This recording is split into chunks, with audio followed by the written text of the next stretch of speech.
कि किसी भी ऑब्जेक्ट को जब आपने थ्रो कर दिया गया और ये मूव कर रहा है किसकी प्रेजेंस में, only in the presence of the gravity, ऐसे मोशन को क्या बोला जाता है, प्रोजेक्टाइल मोशन।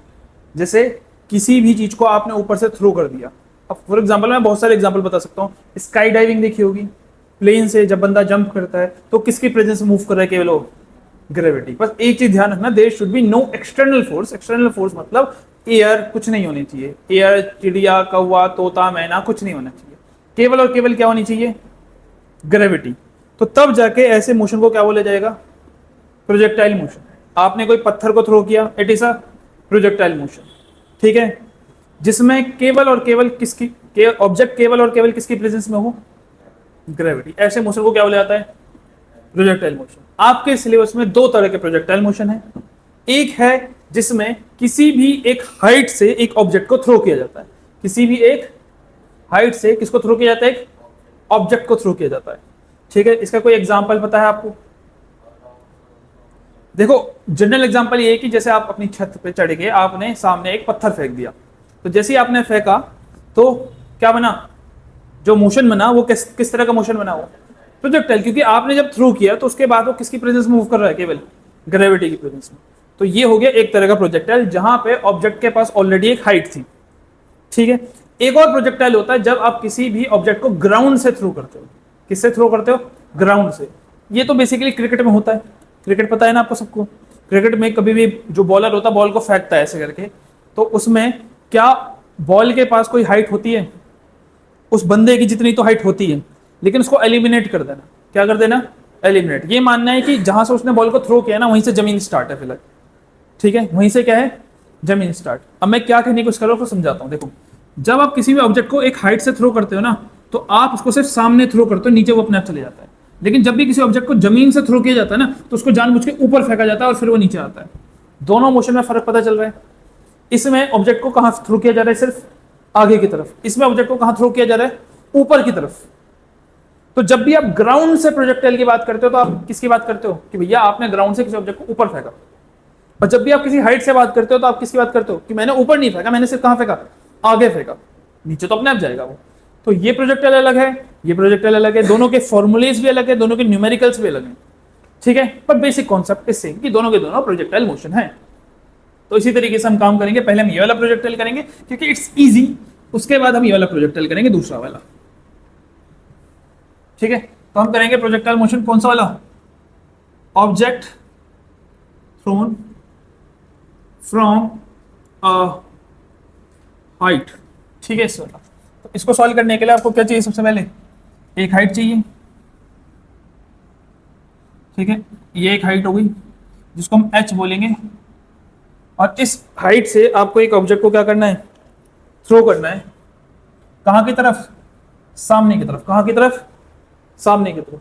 जैसे ही आप सामने की तरफ थ्रो करोगे तो आप मेरे को ये बताओ, क्या ये आगे जाता रहेगा, नहीं, क्योंकि ग्रेविटी तो नीचे लग रही है ना, नीचे ग्राउंड है, नीचे क्या है, ग्राउंड। तो ये ऑब्जेक्ट धीरे धीरे कैसे आएगा, इस तरीके से आएगा। ये बात समझ में आई, ये बात समझ में आई, इतनी चीज क्लियर है। अब एक चीज ध्यान समझना, पहले समझ लो बेटा फिर लिखना, कि ये जो ऑब्जेक्ट है ना, इसके पास दो वेलोसिटीज है।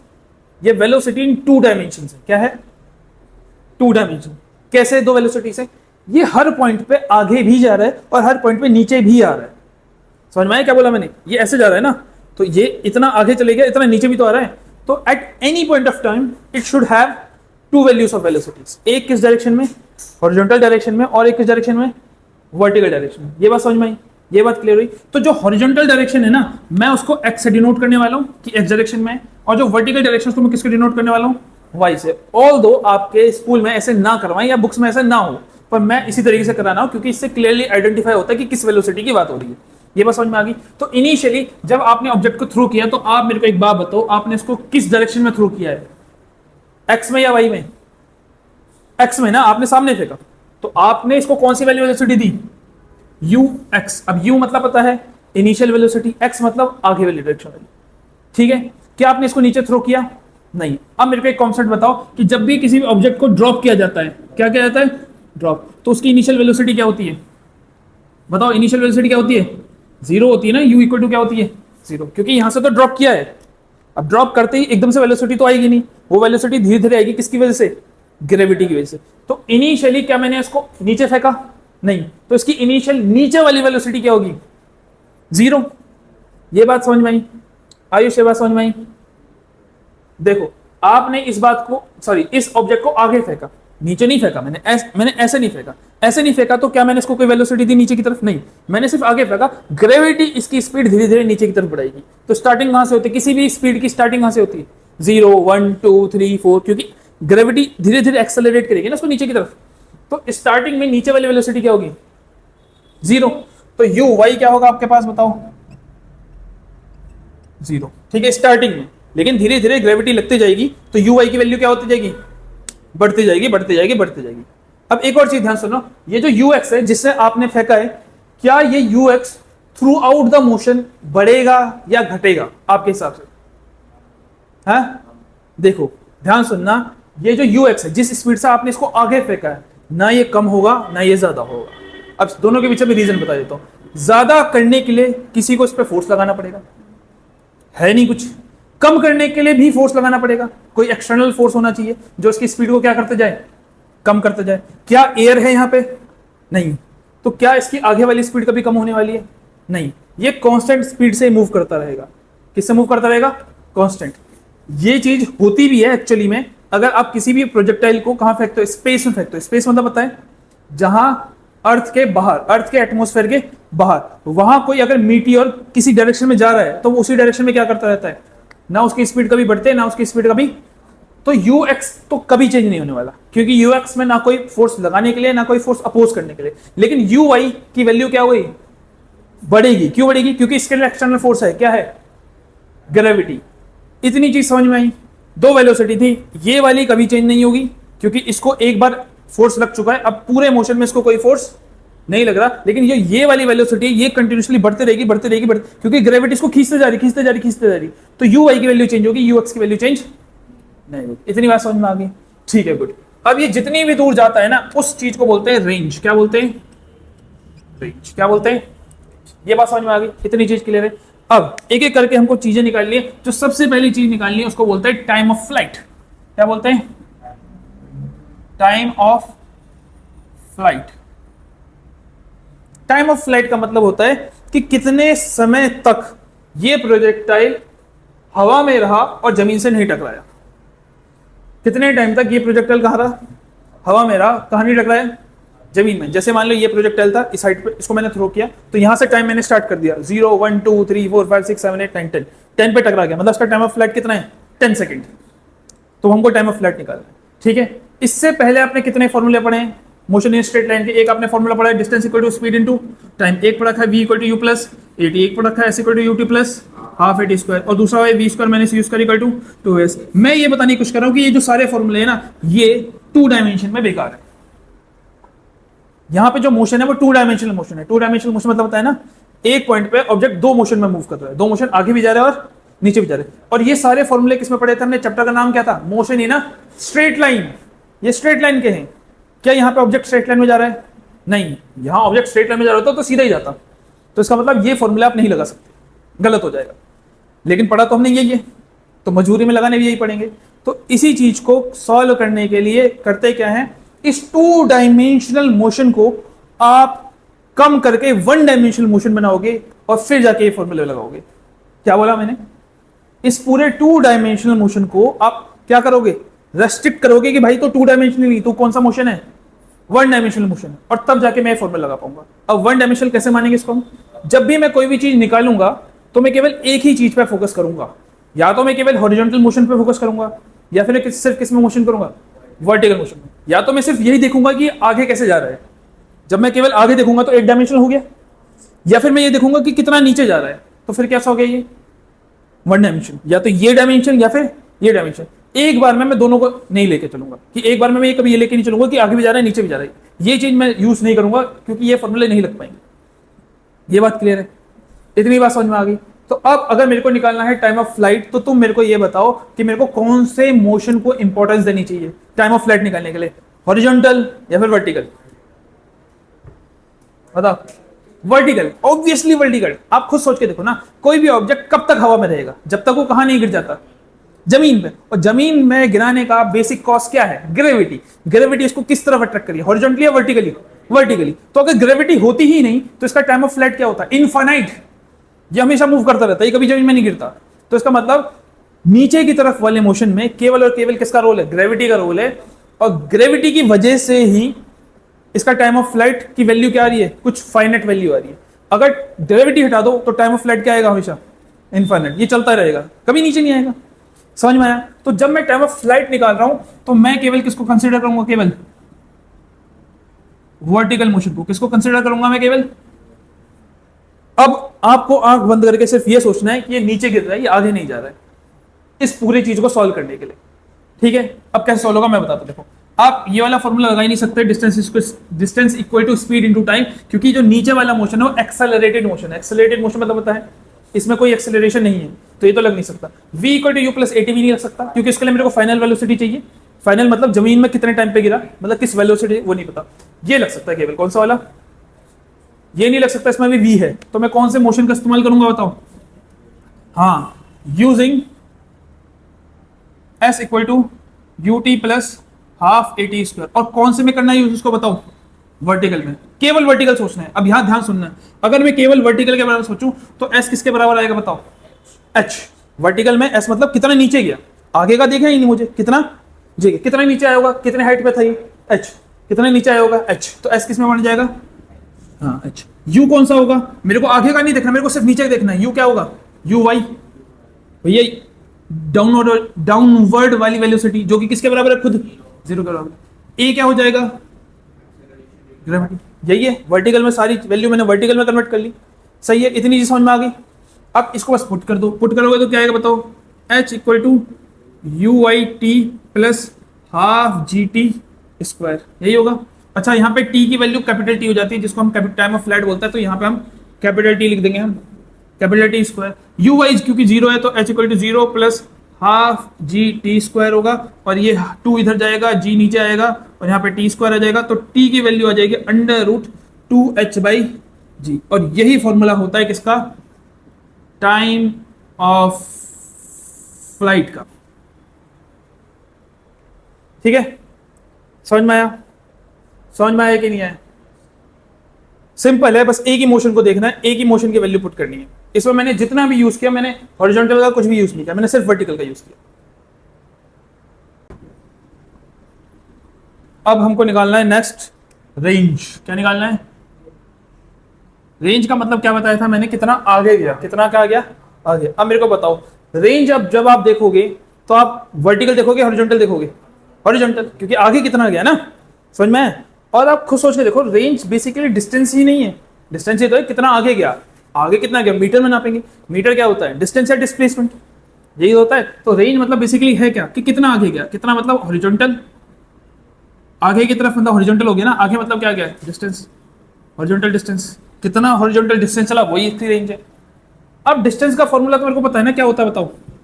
स्पीड इनटू टाइम, यही फॉर्मूला होता है। ठीक है, अब यही क्यों लगाया मैंने यहाँ पे? s equal to U T plus half A T square क्यों नहीं लगाया, कोई बताएगा? हाँ, क्योंकि जो आगे वाला मोशन है उसमें कोई एक्सेलरेशन नहीं है। एक्सेलरेशन मतलब इसकी स्पीड को ना कोई बढ़ा रहा है ना कोई इसको घटा रहा है। एक्सेलरेशन किसकी तरफ था? केवल डाउनवर्ड में। अब मैं केवल किसकी बात कर रहा हूँ? हॉरिजॉन्टल की बात कर रहा हूँ। अभी मैंने बताया था, जब आप किसी भी चीज को निकालोगे केवल आप एक ही मोशन को देखोगे। केवल किसको देखूंगा मैं? हॉरिजॉन्टल। हॉरिजॉन्टल में कोई एक्सेलरेशन नहीं, तो क्या आएगा बताओ? Speed into time. कौन सी स्पीड बताना? दो स्पीड है, वर्टिकल या हॉरिजॉन्टल? हाँ, वेरी गुड। हॉरिजॉन्टल डिस्टेंस निकाले तो हॉरिजॉन्टल स्पीड करेंगे। कितनी हॉरिजॉन्टल स्पीड किससे थ्रो किया था आपने?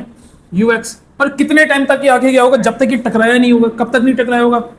2h बाई जी, तो अंडर रूट 2h बाई जी। तो रेंज का फॉर्मूला क्या बन गया? Under root sorry ux equal to sorry हाँ ux into under root 2h by G. ये रेंज आ गई।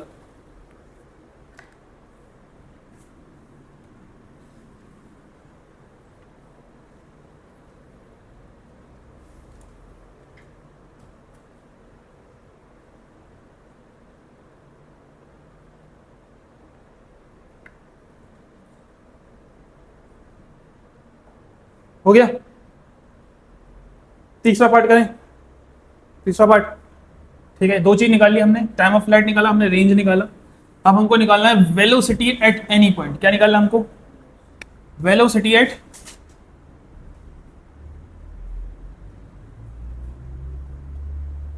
Any point. इसका क्या मतलब है? किसी भी रैंडम पॉइंट पे इसकी वेलोसिटी निकालो, किसी भी रैंडम पॉइंट पे इसकी क्या निकालो? वेलोसिटी। जैसे ये ऐसे मूव कर रहा है, मूव कर रहा है, और आपको बोल दिया कि यहाँ पे इसकी वेलोसिटी निकालो। अब मेरे को बताना है यहाँ पर भी इसकी दो वेलोसिटी होगी कि नहीं होगी? होगी, क्योंकि यहाँ से भी थोड़ा आगे तो गया है, यहाँ तक गया है ना, इतना आगे गया है, इतना नीचे गया है। इसका मतलब यहाँ पे भी इस पे दो वेलोसिटी, एक है हॉरिजॉन्टल और एक है वर्टिकल। इसको मैं बोल दूंगा Vx, इसको मैं बोल दूंगा Vy, ठीक है। अब V का क्यों इस्तेमाल किया? क्योंकि ये स्टार्टिंग था तो इनिशियल था, ये कुछ बाद का पॉइंट है तो ये फाइनल होगा, ठीक है। अब मैंने आपको थोड़ी देर पहले बताया था कि Ux कभी चेंज नहीं होगा, आगे वाली वेलोसिटी कभी भी चेंज नहीं होगी। तो मतलब Vx किसके बराबर होगा? जिससे थ्रो किया है उतनी स्पीड होगी अभी भी, तो ये तो किसके बराबर जाएगा? Ux के बराबर जाएगा। क्या Vy भी सेम रहेगा? नहीं, Vy की वैल्यू बढ़ चुकी होगी। कितनी बढ़ चुकी होगी? जितना ही नीचे आया होगा उतनी ज्यादा बढ़ चुकी होगी, क्योंकि जितना ही नीचे आया होगा उतने टाइम तक ये क्या होता होगा? एक्सेलरेटेड होता गया होगा। तो Vy मुझे निकालना पड़ेगा, Vy मुझे क्या करना पड़ेगा? निकालना पड़ेगा। तो हॉरिजॉन्टल वेलोसिटी जो होगी वो होगी आपकी Vx, और Vx किसके बराबर होगी? लेकिन मेरे को वर्टिकल वेलोसिटी निकालनी पड़ेगी। वर्टिकल वेलोसिटी कैसे निकालेंगे? मैं इस्तेमाल करूंगा v square minus U square equal to 2as का। नहीं, इसको नहीं करेंगे क्योंकि s निकालना पड़ जाएगा इसके लिए, तो हम करेंगे v equal to U plus at, इसका इस्तेमाल करेंगे। और किसके लिए करेंगे? केवल बस फॉर वर्टिकल मोशन। किसके लिए करेंगे हम? अब मैंने ऐसा क्यों लिखा पता है ना, क्योंकि ये एक डायमेंशन का है, दो डायमेंशन नहीं लगा सकते। अब इसको लगाते वक्त मैं केवल किस मोशन को देखूंगा? हॉरिजॉन्टल या वर्टिकल? वर्टिकल, क्योंकि वर्टिकल मोशन के लिए निकाल रहे हैं ना वर्टिकल वेलोसिटी। तो v किस में कन्वर्ट हो जाएगा? Vy में। u किस में कन्वर्ट हो जाएगा? Uy में। a किस में कन्वर्ट हो जाएगा? g में। और ये हो जाएगा t। Uy कितना था? किससे स्टार्ट किया था वर्टिकल वेलोसिटी? 0 से। 0 प्लस gt, तो वर्टिकल वेलोसिटी कितनी आ गई? जो कि मैंने आपको थोड़ी देर पहले बताया था, जितने टाइम तक ये नीचे आता रहेगा उतनी ज्यादा इसकी वेलोसिटी बढ़ती रहेगी। तो वेलोसिटी की वैल्यू क्या होगी? gt। सही है। अब इसीलिए आपको वेक्टर आना चाहिए, क्योंकि अब लगेगा वेक्टर। ये रहा आपका ऑब्जेक्ट, यहां बना दिया मैंने। इसके पास है दो वेलोसिटी, एक है यहाँ पे जिसको मैंने बोल दिया ux, क्योंकि ux के बराबर था, और ये नीचे की तरफ है जिसको क्या बोल दिया गया? gt। सही है। क्या ये ऑब्जेक्ट दोनों तरफ जा रहा है? जा रहा है। मतलब ये दोनों वेलोसिटी इसको दोनों तरफ ले जा रही है। कौन सा वाला वेक्टर रखा? कौन सा वाला वेक्टर लग रहा है आपको? ये कौन सा वाला वेक्टर है? हाँ, वेरी गुड। कौन सा वाला है? Parallelogram law of vector addition. जब मैंने आपको न्यूमेरिकल कराया था तो मैंने बोला था किसी भी ऑब्जेक्ट में अगर दो फोर्सेस लग रहे हैं तो ऑब्जेक्ट जाता है बीच में नहीं। और इन्हीं दोनों वेलोसिटी की वजह से, क्योंकि हर पॉइंट पे इसमें दो वेलोसिटी लग रही है, आगे वाली एक नीचे वाली, इसी दोनों वेलोसिटी की वजह से ये जा रहा है नेट कहां पे? बीच में। समझ में आया? और जो बीच में जा रहा है, अगर आपको फॉर्मूला याद हो पैरेललोग्राम वाला, ये होता था p वेक्टर, ये होता था q वेक्टर, बीच में आता था r वेक्टर। तो r वेक्टर का फॉर्मूला क्या था? अंडर रूट p का स्क्वायर प्लस q का square plus 2pq cos theta, यही होता था फॉर्मूला। तो वैसे ही यहाँ पे भी दो वेक्टर है आपके पास, ठीक है। और इसकी जो नेट वेलोसिटी आएगी वो बीच में आएगी। तो v की वैल्यू क्या हो जाएगी? अंडर रूट, क्या आएगी? Under root. इसको मान लो p, इसको मान लो q, तो क्या आएगा? ux का स्क्वायर प्लस gt का square plus 2ux gt cos, कितना एंगल लिख रहा है दोनों में? 90, यही है। और cos 90 क्या होता है? 0। तो ये पूरी टर्म क्या होगी?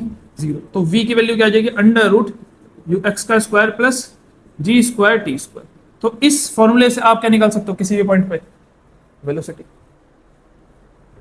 ठीक है, समझ में आया विनीत? एक पार्ट और रह गया लास्ट का, इक्वेशन ऑफ ट्रेजेक्टरी निकालनी है हमको, ठीक है। उसके बाद हम करेंगे न्यूमेरिकल्स, और अगला वाला प्रोजेक्टाइल हम करेंगे नेक्स्ट क्लास में। कर दूं इसको, रेज कर दूं?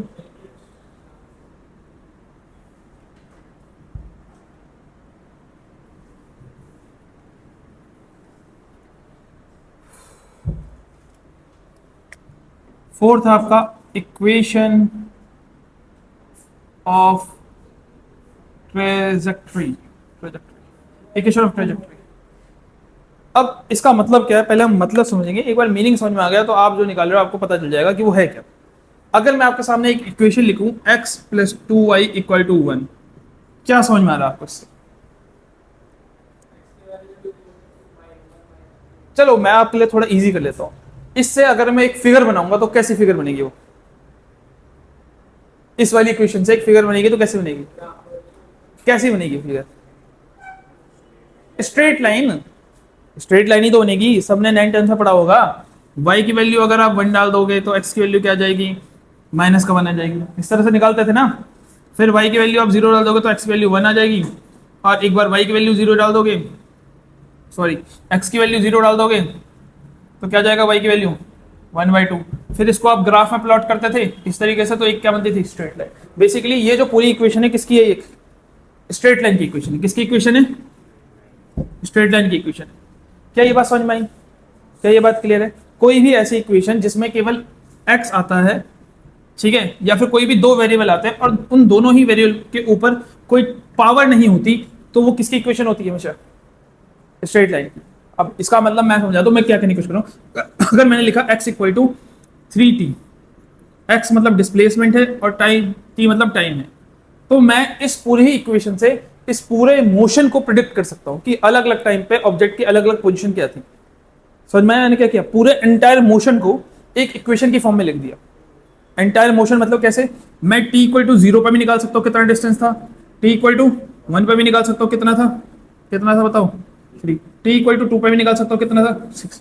तो मैं कोई भी पॉइंट पे कोई भी टाइम पे ये निकाल सकता हूँ कि ऑब्जेक्ट ने कितना चला। तो ये इक्वेशन कितनी पावरफुल है, समझ में आया?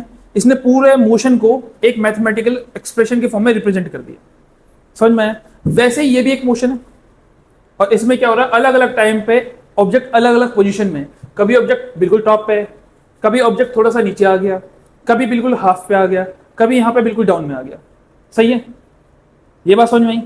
तो अगर मैं इस पूरे मोशन के लिए भी एक मैथमेटिकल एक्सप्रेशन को क्या कर दूं, बना दूं, क्या बना दूं, मैथमेटिकल एक्सप्रेशन, तो उस मैथमेटिकल एक्सप्रेशन से मैं इस पूरे मोशन को डिस्क्राइब कर पाऊंगा। समझ में आई चीज? उसमें मैं वैल्यूज पुट करता रहूंगा और मेरे को अलग अलग पॉइंट पे अलग अलग वैल्यूज मिलती रहेंगी। थोड़ा बहुत लॉजिक बना, ठीक है। पूरा लॉजिक तब बन जाएगा जब मैं इस इक्वेशन को ड्रॉ कर दूंगा, और उसके बाद आपको समझ में आएगा कि वो कहाँ काम आ रही है। फॉर एग्जाम्पल, अगर मैं केवल इक्वेशन ऑफ ट्रेजेक्टरी बनाने के लिए मैं केवल हॉरिजॉन्टल मोशन की बात करूं, किसकी बात करूं, केवल हॉरिजॉन्टल मोशन की बात करूं, ठीक है, तो हॉरिजॉन्टल मोशन में केवल आगे की बात होगी, ऑब्जेक्ट कहाँ जा रहा है, आगे की तरफ जा रहा है। जब ये आगे की तरफ जा रहा होगा तो मैं किस फॉर्मूले का इस्तेमाल करूंगा, distance equal to speed into time. इसी का क्यों करूंगा, सबको पता है ना, क्योंकि हॉरिजॉन्टल में एक्सेलरेशन है नहीं, बिना एक्सेलरेशन के ये फॉर्मूला लगता है। अब यहाँ पे जो डिस्टेंस है ना, वो आपने अब से पहले रेंज लिखा था, क्या लिखा था, रेंज। लेकिन रेंज का मतलब होता है एकदम लास्ट वैल्यू। मैं लास्ट वैल्यू नहीं निकालना चाह रहा, मैं कोई भी रैंडम वैल्यू निकालना चाह रहा हूं कि इस पॉइंट पे, इस पॉइंट पे, इस पॉइंट पे, इस पॉइंट पे, किसी भी एक रैंडम पॉइंट पे। तो मैं इसको r से नहीं दिखाऊंगा, किससे दिखाऊंगा, x से। किससे दिखाऊंगा मैं, x। मतलब इसका जो x होगा, x मतलब क्या, कि कितना आगे गया, वो किस पे डिपेंड करता है, इसकी हॉरिजॉन्टल स्पीड पे, ux इंटू में t। क्या ये बात समझ में आती है?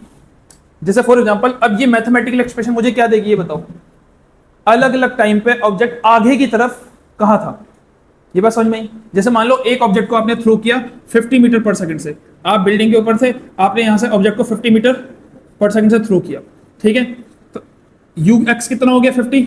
अब मैंने बोला कि जब टाइम की वैल्यू 2 थी, तो बताओ ऑब्जेक्ट कहां पे होगा, तो आप क्या करोगे, इसमें पुट कर दोगे ना, x की जगह क्या पुट करोगे, u की जगह 50, इसकी जगह 2, तो कितना जाएगा 100। तो मतलब जब टाइम 2 था तो ऑब्जेक्ट कितना आगे गया होगा, 100 मीटर।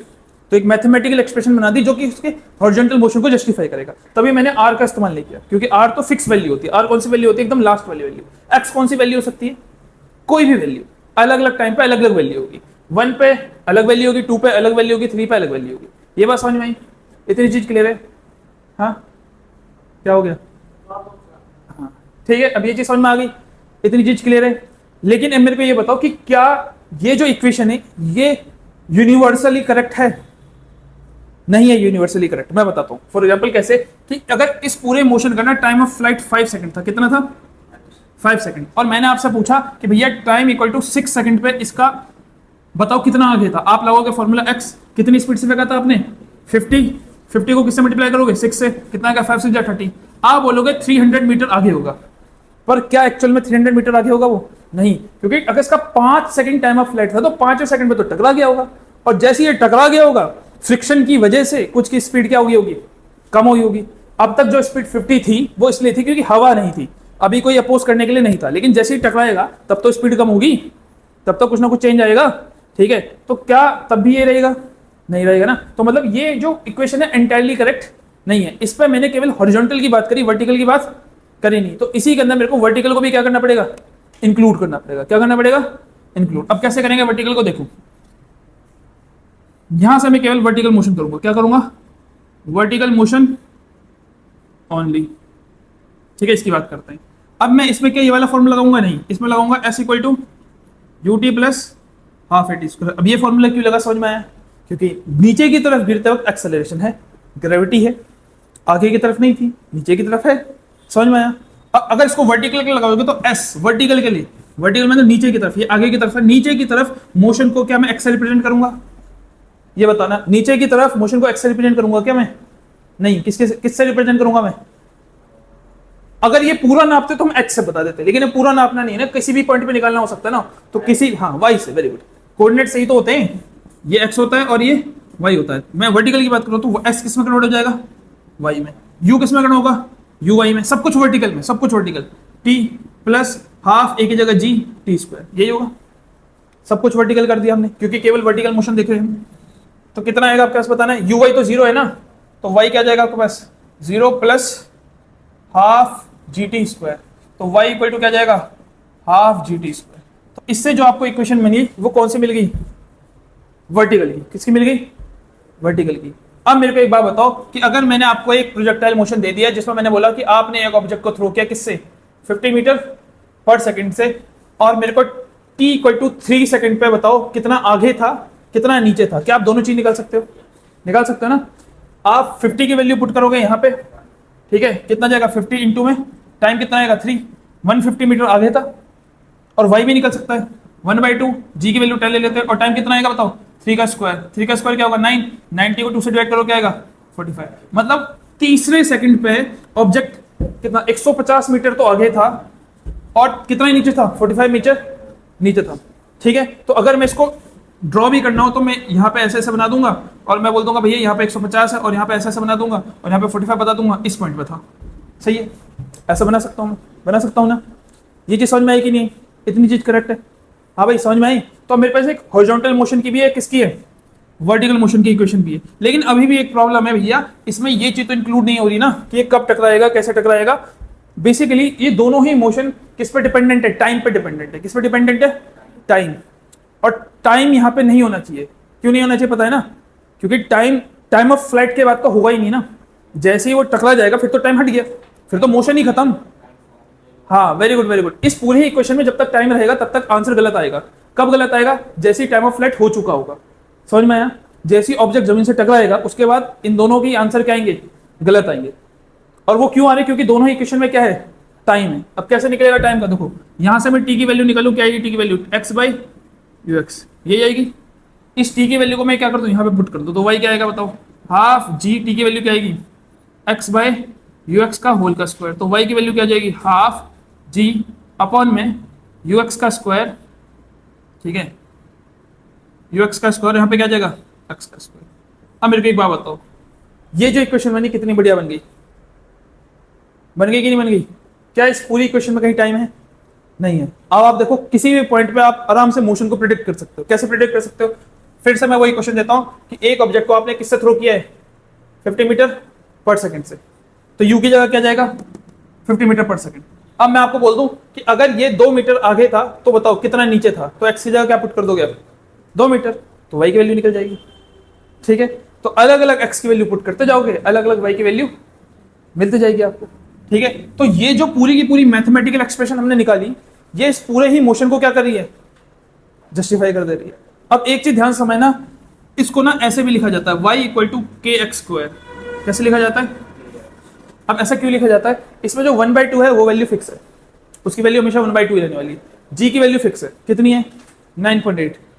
यू एक्स की वैल्यू भी फिक्स है, फिर है कि नहीं? एक बार आपने ऑब्जेक्ट को थ्रो कर दिया तो उसकी स्पीड ना कम होगी ना ज्यादा होगी। इसका मतलब ये सारे के सारे क्या है? कांस्टेंट है जिसकी वैल्यू कभी भी चेंज, तो उस कांस्टेंट को क्या लिख दिया मैंने? के। तो हियर के किसके बराबर है? 1/2 जी अपॉन में यू एक्स का स्क्वायर, ठीक है। अब एक और चीज सुनो, एक और चीज सुनो, ठीक है, उसके बाद फिर लिख लेना। अगर मैंने आपको ये दिखा होता 2x plus 3y equal to 1, तो आप बोलते ये किसकी इक्वेशन है? किसकी इक्वेशन है? स्ट्रेट लाइन की। किसकी? स्ट्रेट लाइन की। साफ साफ पता चल रहा है। वैसे ही अभी कुछ टाइम बाद, या आपने पहले ही आपकी 11th क्लास में मैथ्स में एक चैप्टर कोनिक सेक्शन, कौन सा चैप्टर है? कोनिक सेक्शन, आप पढ़ोगे। उसमें जब भी इस तरह का फॉर्मूला बनता है ना के एक्स स्क्वायर का, तो ये इक्वेशन होता है किसका? पैराबोला का। किसका होता है? पैराबोला। अब पैराबोला क्या होता है? बेसिकली इस तरह के स्ट्रक्चर को पैराबोला बोलते हैं। क्या बोलते हैं? पैराबोला बोलते हैं। तो क्योंकि ये जो इक्वेशन आई है, कौन सी वाली इक्वेशन आई है? पैराबोला की इक्वेशन आई है। इसका मतलब ये जो ऑब्जेक्ट है ये किस मोशन को फॉलो कर रहा है? पैराबोला को। हाँ, ठीक है। तो आप बोलोगे this is the equation of parabola, so projectile move in parabolic path. कैसे मूव कर रहा है? पैराबोलिक पाथ में मूव कर रहा है वो। और आपके पेपर में यही क्वेश्चन आएगा कि प्रूफ करके बताओ कि प्रोजेक्टाइल किसको फॉलो करता है? पैराबोला को। तो आपको ये मैथमेटिकल एक्सप्रेशन को फाइंड आउट करना पड़ेगा। ठीक है, इस तरीके से आपका भैया एक प्रोजेक्टाइल हो गया।